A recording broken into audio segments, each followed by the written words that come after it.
सभी दोस्तों और सहेलियों को मेरा नमस्कार।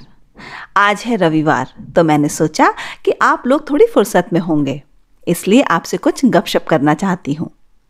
तो चलिए आज हम लोग एक घर में चलते हैं और देखते हैं कि वहाँ पर क्या हो रहा है। रात के 8 बजे हैं और सुषमा रोटियां बना रही है। झूले पर बैठे धनु ने उससे पूछा, माँ क्या बना रही हो? उसकी माँ ने कहा, रोटियां। धनु ने फिर से पूछा, किस लिए? अब सुषमा ने कहा, किस लिए मतलब? खाना नहीं चाहिए क्या? तब धनु ने कहा, कब खाना खाना है? ये सुनकर सुषमा ने फिर से कहा, पिताजी के आने के बाद खाते हैं। धनु ने फिर से पूछा, मैं भी बनाऊं? अब सुषमा ने कहा, तुम्हें बनानी है रोटी? ठीक है, हाथ धोकर आओ फिर बनाना। अपनी माँ की ये बात सुनकर धनु ने फिर से पूछा, नहीं, हाथ क्यों धोने हैं? दे दो ना पहले। अब उसकी माँ ने कहा, अगर तुम्हारे हाथ साफ हैं तब तुम्हारे हाथ की बनाई रोटी खा सकते हैं हम।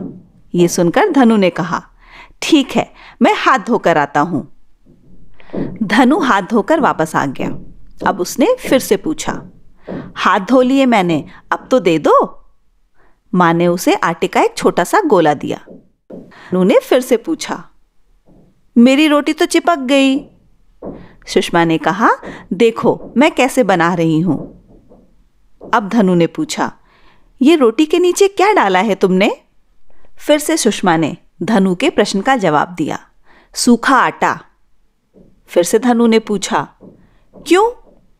अब सुषमा ने कहा, जिससे रोटी नीचे चिपकती नहीं है। अब धनु ने फिर से पूछा, मैं तवे पे डालूं रोटी? मुझे करना है। देखा आपने, इन 2 मिनट के दौरान धनु ने अपनी माँ से कितने सारे सवाल पूछे हैं। आपने भी ऐसा जरूर अनुभव किया होगा।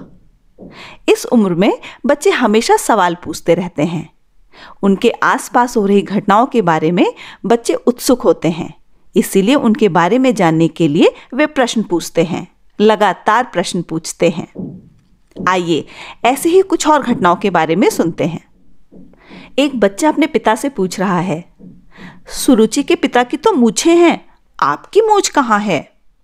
पहले प्रश्न का जवाब मिलते ही उसने तुरंत दूसरा प्रश्न पूछा कि मुर्गी अपने अंडे कहाँ से लाती है। ऐसे ही एक बच्ची ने अपने 2 महीने के भाई के लिंग की ओर इशारा करते हुए अपनी माँ से पूछा कि ये क्या है? क्या, कब, कैसे, कहाँ, क्यों? बाप रे, बच्चों के सवाल खत्म ही नहीं होते। बच्चों के सवाल मतलब उनसे संवाद और बातचीत करने का अवसर। इस अवसर का पूरा लाभ लेते हुए आप उन्हें कई सारे अनुभव दे सकते हैं, उन्हें और सोचने के लिए प्रेरित कर सकते हैं। इसी घटना में सोचिए, अगर सुषमा ने धनु को कहा होता, नहीं बाहर बैठो, रोटियां बनाने के बाद बुलाती हूं, तो क्या धनु को ये सारे अनुभव मिल पाते? आपको याद होगा कि बातचीत की शुरुआत जब बच्चों द्वारा पूछे गए सवाल से होती है, तब बच्चा अधिक सीखता है। बच्चे कैसे सीखते हैं, इस विषय के वीडियो में हमने इस पर बातचीत भी की थी। उनके मन में जो भी सवाल आते हैं, उनके जवाब ढूंढने के लिए बच्चा हर प्रयास करता है, इसीलिए अपने पूछे गए प्रश्न का जवाब भी उन्हें याद रहता है। और एक महत्वपूर्ण बात, जब बच्चे सवाल करते हैं और उसे अवसर मानकर जब बड़े लोग उस विषय पर बातचीत करने लगते हैं, तब बच्चों के दिमाग को ये संदेश मिलता है कि सवाल पूछने से जवाब मिलता है, सवाल पूछने में मजा है, क्योंकि उससे कई नई बातें पता चलती हैं। लेकिन अगर बड़े लोगों ने बच्चों के सवालों के जवाब नहीं दिए या डांट दिया या फिर कुछ भी कहकर टाल दिया, तब बच्चों के दिमाग को ये संदेश मिलता है कि सवाल पूछने से हमेशा जवाब नहीं मिलता है और कभी कभार डांट भी पड़ जाती है, इसीलिए चुप रहो।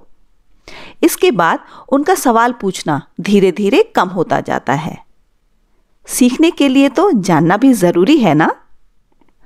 कभी कभी बच्चों के सवालों का जवाब देने में हम असहज भी महसूस करते हैं और कभी कभी हमें खुद भी उनके पूछे गए सवाल के जवाब मालूम नहीं होते। ऐसे में हम बच्चों को ही चुप करा देते हैं, जबकि ऐसी स्थिति में हमें ये समझना चाहिए कि यदि बच्चे के मन में कोई सवाल आया है जिसका जवाब जानने के लिए बच्चा उत्सुक है, तो हमें उसे सरल भाषा में उसके प्रश्न का जवाब ज़रूर देना चाहिए। अब इस घटना को ही देखिए। 3.5 साल की कामिनी उत्साहित होकर अपने पिता से कहती है, बाबा बाबा, हमारी मुर्गी ने अंडा दिया है। उसके बाबा कहते हैं, अच्छा, तुमने देखा? अब कामिनी ने फिर से प्रश्न पूछा, अंडा कहाँ से आया? उसके बाबा ने उसके प्रश्न का जवाब दिया, उसने ही दिया है, यानी कि मुर्गी ने ही दिया है। अब कामिनी ने फिर से पूछा, कहाँ से मिला? अब बाबा ने उसके इस प्रश्न का भी जवाब दिया, उसके पेट से बाहर आया है। कामिनी ने फिर से प्रश्न पूछा, अच्छा, अब क्या होगा? अब बाबा ने कहा, अब वो उस पर बैठेगी और अंडे को सेएगी, फिर उसमें से मुर्गी का बच्चा बाहर आएगा। इसी तरह हम बच्चों के सवालों को ध्यान से सुनेंगे, बिना परेशान हुए उनके सवालों के जवाब देंगे और साथ साथ हम भी इसका मजा लेंगे। आज की चर्चा को मैं यहीं पर विराम देती हूँ। ऐसे ही एक और विषय पर बातचीत करने के लिए अगले रविवार फिर से मिलते हैं। तब तक के लिए नमस्कार।